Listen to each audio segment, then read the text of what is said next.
오늘의 말씀은 한번 같이 따라서 읽도록 하겠습니다.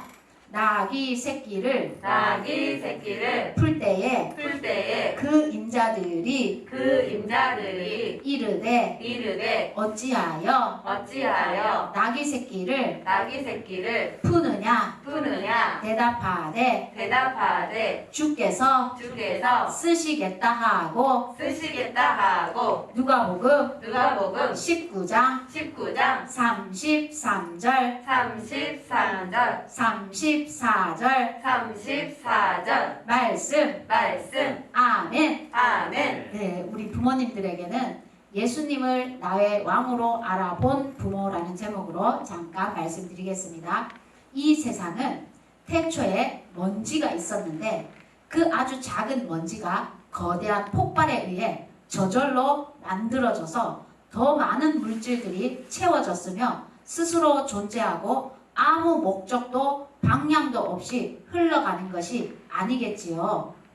성경은 태초에 하나님이라고 선언하면서 하나님께서 이 세상을 창조하시고 지금도 통치하시고 다스리시고 계십니다. 그리고 이 하나님이 이 세상을 통치하시고 다스리고 있다는 강력한 증거는 무엇일까요? 네, 그것은 바로 말씀입니다. 이 말씀대로 모든 것이 성취되어 가고 있습니다. 이 하나님의 말씀이 성취되지 않으면 하나님의 다스림이 실패하는 것입니다. 그래서 이 세상은 하나님의 말씀대로 하나님 나라의 완성이라는 분명한 목적을 가지고 또한 종말을 향하여 나가고 있습니다.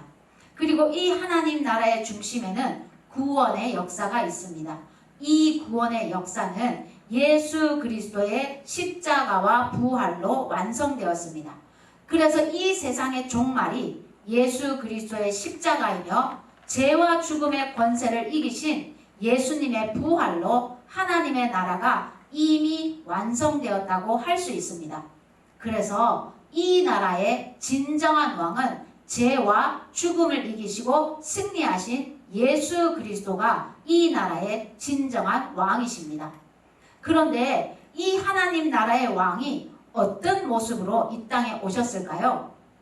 유대 땅 베들레헴에서 말 구유에 가장 낮고 비천한 모습, 갓난 아기의 모습으로 오셨습니다. 그리고 가장 평범해 보이는 유대인 한 청년의 모습이었습니다. 그리고 오늘 왕으로 자신의 성에 입성을 하실 때에는 어린 나귀를 타시고 사람들은 나뭇가지를 흔들고 가죽과 비단 카페트가 아니라 자신들의 겉옷을 깔아주고 있습니다. 그리고 말로 형언할 수 없는 가장 비참하고 처참한 십자가형으로 죽음을 맞이하게 됩니다.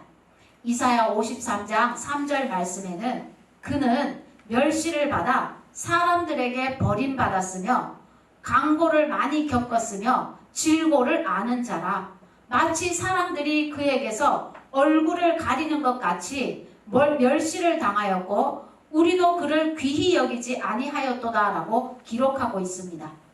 과연 이런 사람을 보고 누가 이분이 온 우주의 왕이심을 알아볼 수 있었을까요? 또한 이미 죄로 어두워진 인간의 이성과 지식, 권력을 다 동원한다 해도 이분을 이 세상 온 세상의 왕으로 알아볼 수는 없었습니다. 그래서 이 분을 온 우주의 왕으로 알아보는 것은 인간의 노력으로 되는 것이 아니라 반드시 거듭난 사람들이 성령의 도우심이 아니면 이 하나님 나라의 왕은 알아볼 수 없게 됩니다. 오늘 그 은혜로 이분을 왕으로 알아본 사람들은 어떤 사람입니까? 그들은 어린 나귀의 주인들이었고 종려나무 가지를 흔들고 자신의 겉옷을 깔아주는 낮고 가난하고 의에 줄이고 목마른 사람들이었습니다. 오늘 종려주의를 통해 은혜로 이분을 왕으로 알아본 사람들 중에 한 사람만 말씀드리겠습니다. 누가복음 19장 34절에서 예수님께서 예루살렘 입성하기 위해 두 제자들을 맞은편 마을로 보내시며 아무도 타보지 않은 나귀 새끼 한 마리를 끌고 오라고 하실 때 제자들이 가서 메인 나귀를 풀려고 하자 나귀 주인이 놀라서 왜 나귀를 푸시오? 라고 묻자 제자들이 주께서 쓰시겠다라고 대답합니다. 그러자 나귀 주인은 즉시 나귀를 풀어서 제자들에게 내어주었습니다. 여기서 은혜로 이분을 왕으로 알아본 사람은 어떤 사람입니까? 주께서 쓰시고자 할 때 매였던 모든 것을 풀어 자원하여 기꺼이 그분께 드리는 사람입니다. 그 사람이 진정으로 그분을 왕으로 알아본 사람입니다.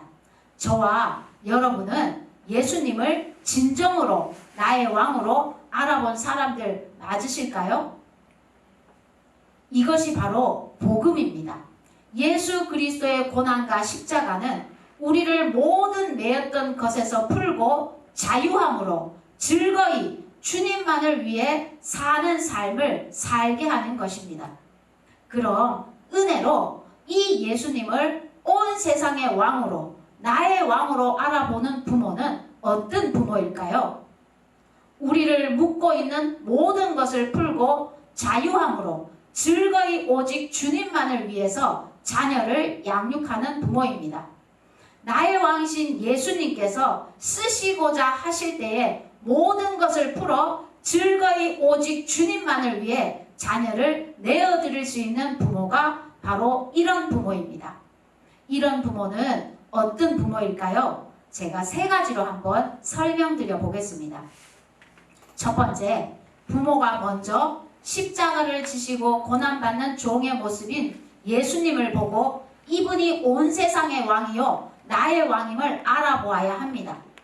예수님을 자신의 왕으로 알아본 부모는 세상의 것에 다스림을 받는 것이 아니라 오히려 세상을 다스립니다. 어떻게 다스릴까요? 있어도 안 할 건 안 하고 없어도 할 건 할 수 있습니다. 돈이 없어도 걱정하기보다 자녀의 꿈을 위해서 전폭적으로 지지하며 기도할 수 있는 부모입니다.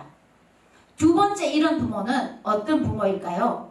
주님을 섬기는 사람들을 통해서 주님의 필요를 듣게 됩니다. 주님은 사람의 동의가 없어도 이 세상의 모든 것을 사용할 수 있습니다. 그러나 인격적인 주님이시기 때문에 주님은 주님의 필요를 듣게 되면 우리 스스로 매여있던 것을 풀고 내어드리는 것을 원하십니다.